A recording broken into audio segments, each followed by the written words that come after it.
Saluons l'arrivée de la collection papier Angle Mort aux éditions Œil d'Or. Cette collection est dirigée par Julien Vaquez et sa première parution s'intitule Multiversalité. Générique.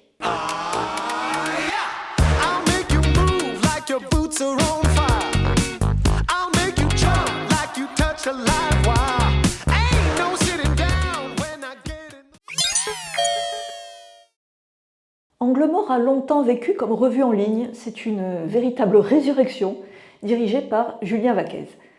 Lui, c'est un chercheur en sciences sociales, actif dans le domaine de la science-fiction et de la futurologie. Il est particulièrement reconnu pour ses recherches qui relient science et science-fiction, en explorant comment la fiction spéculative peut enrichir la réflexion scientifique. Il a publié des travaux dans des revues scientifiques en France et à l'international, abordant des sujets tels que la déstabilisation des concepts scientifiques par la fiction et les implications des récits de l'Anthropocène.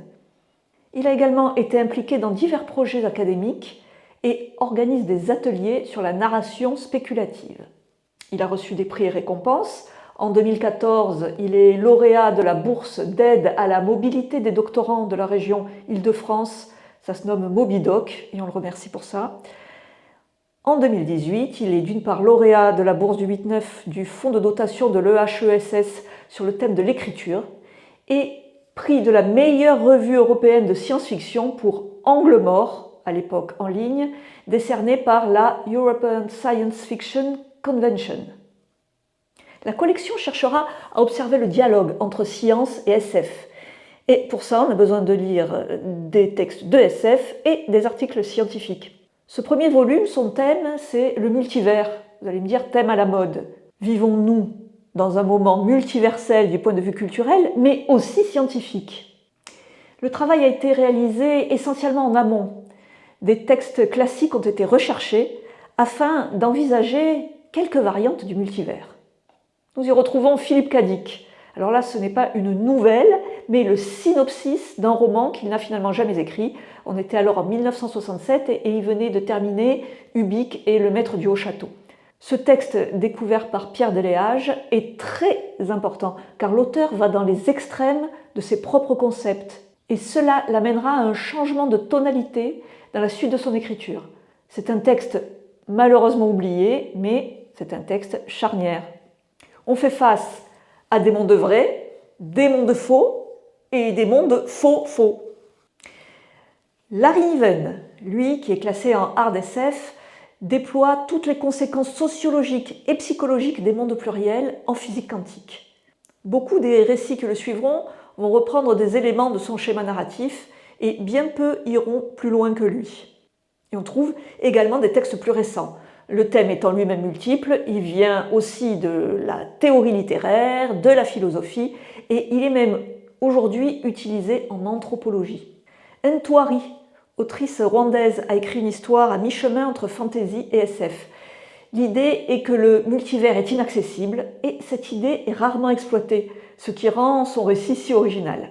C'est un de ses premiers textes de fiction. Concernant les scientifiques, les éditeurs n'ont pas trouvé de texte venant des sciences naturelles, car c'est un thème peu étudié en sciences, mais des textes de chercheurs en sciences humaines et sociales. Julien Vaquez parle du multivers dans la science. Le monde du cinéma est abordé par Stephanie Burt. Milburn, quant à lui, parle de manière plus générale de l'histoire des sciences et de ses liens avec la SF, sujet qui est une sorte de porte-étendard de la collection. En effet, le dialogue va plus fréquemment de la SF vers la science que l'inverse. D'ailleurs, une triangulation avec les sciences sociales serait également utile, car on ne peut comprendre l'histoire des sciences sans parler de SF. Voici la table des matières de l'ouvrage. Un texte d'introduction par Julien Vaquez, la science-fiction n'est pas une littérature comme les autres, puis des nouvelles, Philippe Cadic, Joe Protagoras est vivant et il vit sur Terre, Larry Niven, des myriades de mondes, James Patrick Kelly, 10 puissance 16 contre 1, Eric Brown, le reste n'est que spéculation, Akadisa Kezan-Twari, Impanga, Letty Prell, système judiciaire universel. Et enfin, 2 articles, Stephanie Burt, le multivers est-il le lieu où l'originalité va mourir? Et Colin Milburn, Futur modable, la science-fiction comme laboratoire. On dirait que je fais la liste des nominés aux Oscars. Le calendrier de publication est plus lâche que celui d'une revue. Il y aura donc un livre par an. Le second volume paraîtra en 2025 parce que leur crowdfunding a été un très beau succès. Il s'agira de géocroisement, la planète et le temps profond, entre sciences naturelles, sciences sociales et science-fiction. Donc les enjeux seront écologiques, avec la question « Qu'est-ce que la planète et quel est vraiment son temps profond ?» Les responsables de la collection ont par ailleurs pour projet d'éditer des romans courts, petit format, qui accompagneraient l'anthologie annuelle. On attend ça avec impatience, hein, les filles et les gars. Souhaitons longue vie et prospérité à la collection Angle Mort.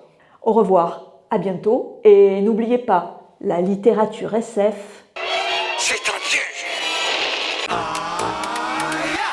I'll make you move like your boots are on fire. I'll make you jump like you touch a light.